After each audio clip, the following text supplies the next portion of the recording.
Bonjour, donc petit rendez-vous toujours quotidien avec mes portes de l'éveil. Voilà, j'aime beaucoup ça, j'aime beaucoup. Bref, toujours ce petit tirage.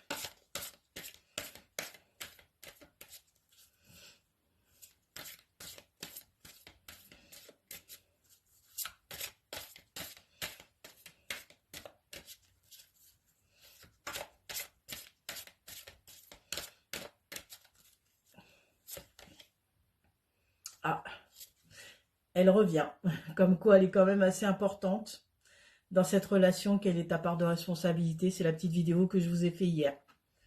Donc du coup, je vais quand même la mettre de côté. Apparemment, ça a l'air d'être assez important cette carte, surtout en ce moment.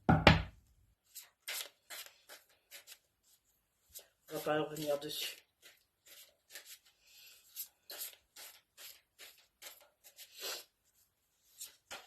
Alors, quel rapport fais-tu entre la qualité de ta santé et celle de tes choix? D'accord, ok, je comprends mieux pourquoi la carte de la responsabilité est ressortie. Parce qu'hier, on parlait vraiment des choix aussi que l'on peut faire dans la vie. Je comprends mieux.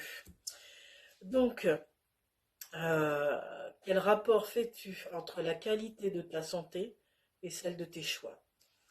Alors, si on parle de santé émotionnelle, de santé morale, quand on fait des choix, il faut pouvoir les assumer. Et donc, quand on fait des choix, il faut essayer que ce soit au plus juste pour soi. Et forcément au plus juste pour les autres. À partir du moment où c'est juste pour soi, c'est juste pour les autres. Et à partir du moment où on a fait un choix, on en revient à la carte d'hier, il faut avoir la responsabilité d'assumer ce choix jusqu'au bout, avec ses avantages et ses inconvénients. Donc, je comprends mieux.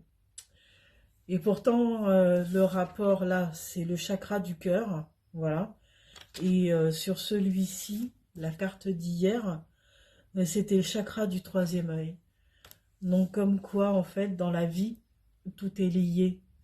C'est-à-dire qu'à partir du moment où on est bien dans son cœur, on voit bien les autres aussi.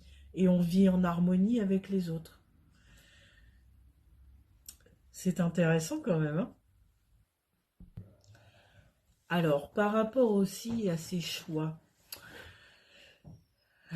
éviter aussi, comment je pourrais vous dire ça, ces choix, en fait, en tout cas, pardon, vous permettent de voir où sont vos besoins, où sont vos valeurs.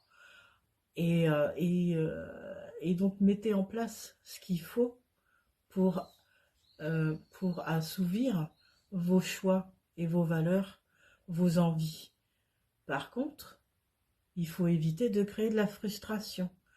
Donc, si par exemple vous avez un énorme but, un énorme projet, au lieu de voir le but final qui pourrait vous créer une frustration, parce que souvent, quand on a envie que ça aille vite, c'est souvent là où ça ralentit pour qu'on puisse, en tout cas, euh, comment je vais dire, ah zut, j'ai perdu le mot, j'ai le mot sur le bout de la langue, pour qu'on puisse en fait savourer, voilà c'est ça, savourer ce but final. Donc des fois on a tendance à se ralentir aussi.